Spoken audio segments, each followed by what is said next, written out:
Hi అండి. ఈరోజైతే puff hand cutting చూద్దామండి. కొత్తగా నేర్చుకునే వాళ్ళ కోసం.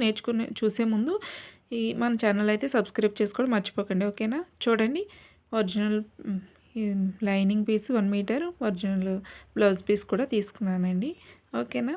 తీసుకున్న తర్వాత ఒరిజినల్ పీస్ సైడ్ పెట్టుకొని లైనింగ్ పీస్ ఓపెన్ చేసుకొని చూడండి, ఓపెన్ చేసుకోవాలి. చేసుకున్న తర్వాత ఇలా ఒక ఫోల్డింగ్ అయితే చేసుకోవాలి. ఓకేనా? ఒక ఫోల్డింగ్ చేసుకున్న తర్వాత మళ్ళీ కూడా ఫోల్డింగ్ చేసుకొని ఇలా పెట్టుకోవాలి. కింద అయితే చూడండి, మన చంక రౌండ్ కొలుసుకున్న తర్వాత వచ్చిన దానికన్నా ఒక 1 ఇంచ్ ఇలా వెడల్పు ఎక్కువ ఉండాలి. ఓకేనా? కింద అయితే క్రాసెస్ లేకుండా ఒక మార్కింగ్ చేసుకోవాలి. తర్వాత లెంత్ తీసుకోవాలండి. లెంత్ అయితే నేను 8.5 ఇంచెస్ తీసుకుంటున్నాను. 8.5 ఇంచ్కి ఒక లెంత్ 8.5 ఇంచెస్ కదా, మనకు వచ్చిన లెంత్ కన్నా ఒక 30 ఇంచు ఎక్స్ట్రా తీసుకోవాలి కింద పైన ఖర్చుల కోసం. ఓకేనా? చూడండి, 8.5 ఇంచ్కి 30 ఇంచు ఎక్స్ట్రా తీసుకుంటే 9.5 ఇంచులు తీసుకున్నానండి. ఓకేనా? ఇటు కూడా సేమ్ అంతే లెంత్ తీసుకోవాలి. తీసుకున్న తర్వాత ఈ 2 మార్కింగ్లని కూడా కలుపుకోవాలండి. కలుపుకున్న తర్వాత చూడండి, కలుపుకున్న తర్వాత వచ్చి మనం ఇక్కడ చంకదింపు కోసం ఎవరికైనా ఈ ఎల్బో హ్యాండ్స్కి 3.5 ఇంచెస్ చంకదింపు ఉండాలండి. ఓకేనా? నార్మల్ హ్యాండ్స్ కన్నా ఇది అందరికీ కూడా 3.5 ఇంచెస్ అలా ఉండాలి. ఓకేనా? కింద అయితే హ్యాండ్ లూజ్ పెట్టుకోవాలి. నేనైతే 5.5 ఇంచెస్ హ్యాండ్ లూజ్ పెట్టుకున్నాను. ఓకే, 5.5 ఇంచెస్ హ్యాండ్ లూజు పెట్టాను. తర్వాత వచ్చి ఖర్చుల కోసం 1.5 ఇంచు ఎక్స్ట్రా పెట్టుకోవాలండి. ఓకేనా? పెట్టుకున్న తర్వాత పైన వచ్చేసి 2 ఇంచెస్ పైన మార్కింగ్ చేసుకోవాలి. చూడండి, ఇక్కడైతే చంక రౌండ్ 7.5 ఉందండి. చంక రౌండ్కి 1/4 ఇంచు తగ్గించుకొని ఒక మార్కింగ్ చేసుకోవాలి. మనకు వచ్చిన చంక రౌండ్ 7.5కి 1 ఇంచు పెంచుకొని ఇంకో మార్కింగ్ చేసుకోవాలి. ఓకేనా? తగ్గించుకొని ఒక మార్కింగు, 1 ఇంచు పెంచుకొని 1/2 ఇంచు తగ్గించి ఒక మార్కింగ్ చేయాలి. 1 ఇంచు పెంచుకొని ఒక మార్కింగ్ చేసుకోవాలి. చూడండి, ఇక్కడ పైనుంచి ఇలా ఎస్ షేప్లో మనమైతే ఇలా మనం చేసుకున్న మార్కింగ్కి కలిపేసుకోవాలి. కింద చంకదింపు వరకు కలిపేసుకోవాలండి.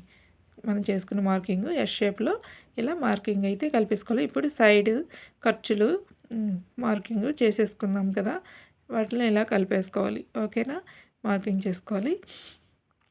కలిపేసుకుంటే మనకి నార్మల్ హ్యాండ్ అయితే రెడీ అవుతుంది. ఓకేనా? ఇప్పుడైతే పఫ్ కోసం చూద్దామండి.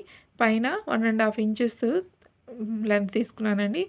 ఇంకా పెద్ద పఫ్ కావాలంటే 2 ఇంచెస్, 2.5 ఇంచ్ అలా పెట్టుకోవచ్చు. నేనైతే 1.5 ఇంచ్ మాత్రమే తీసుకుంటున్నాను. ఓకేనా? చూడండి, ఇక్కడ మనం చంక దగ్గర మార్కింగ్ చేసుకున్నాం కదా, అక్కడి నుంచి 2 ఇంచెస్ ఇటు సైడ్ మార్కింగ్ చేసుకోండి లోపల వైపు. ఓకేనా? 2 ఇంచెస్ మార్కింగ్ చేసుకోవాలి. చేసుకున్న తర్వాత ఇలా పైనుంచి మళ్ళీ ఎస్ షేప్లో మనం ఏదైతే 2 ఇంచెస్ మార్కింగ్ చేసుకున్నామో ఆ మార్కింగ్ కలిపేసుకోవాలి. ఓకేనా? ఇలా మనం 2 ఇంచెస్ మార్కింగ్ చేసుకున్న దగ్గరికి కలిపేసుకొని కింద క్రాసెస్ మార్కింగ్ ఎక్కడి వరకు చేసుకున్నామో అంతవరకు కూడా మనం కట్ చేసుకోవాలి. చూడండి, పైన మనం మార్కింగ్ చేసుకున్న దగ్గర నుంచి కింద సైడ్ కూడా సేమ్ మొత్తం మార్కింగ్ ఎక్కడి వరకు చేసుకున్నామో అక్కడ వరకు కట్ చేసుకోవాలి. ఓకేనా? పైన ఏదైతే ఉందో మనం ఫస్ట్ హ్యాండ్ మార్కింగ్ చేసుకున్న తర్వాత పైన మార్కింగ్ చేసుకుంది ఏదైతే ఉందో అది పఫ్ వస్తుంది. చూడండి, సెంటర్లో నాటు పెట్టుకోవాలి. ఇప్పుడైతే ఒరిజినల్ బ్లౌజ్ పీస్ని అయితే తీసుకొని ఓపెన్ చేసుకోవాలండి. ఓకేనా? ఓపెన్ చేసుకున్న తర్వాత బార్డర్ ఉన్న సైడ్ ఇలా మడత వేసుకోవాలి. ఒకసారి ఫోల్డ్ చేసి తర్వాత మళ్ళీ ఫోల్డ్ చేయాలి. ఓకేనా?